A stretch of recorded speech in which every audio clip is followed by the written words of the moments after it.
Now, as we indicated before, metabolism can lead to toxicity. Toxicity that involves the liver, toxicity that involves the kidney. In the discussions that we had earlier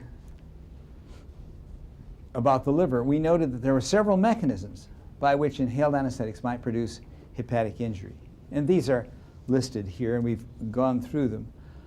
I want to go to the bottom one, the creation of adducts that prompt an immune response from halothane, and repeat what we said earlier.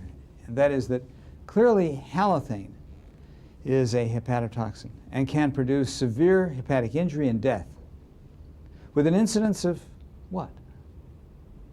What's the incidence of death from severe hepatic injury if you had 100,000 anesthetics that were given with halothane? 1 in 10,000? 1 in 10,000 is the usual figure that's quoted.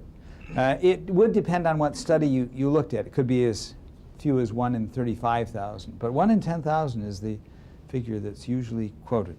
What about the incidence for isoflurane? All the other inhaled anesthetics I thought were 1 in 100, no, 1 in 1 million. 1 in 1 million or more, or more. There's been one case, for example, of hepatic injury on this immune-based theory for desferrine. One case, that's the only case that I know of, where there's been evidence that it could be due to this trifluoroacetate production from desferrine. That was a patient that fortunately didn't die, but certainly there was the immune evidence, the immunological evidence that suggested this mechanism for injury.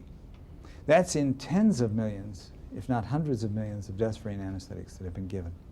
So the incidence is extraordinarily low, and I think we can, for the modern inhaled anesthetics like isoflurane, like desferrine, like sevoflurane, dismiss hepatic injury, severe hepatic injury from an immune basis as a reasonable concern.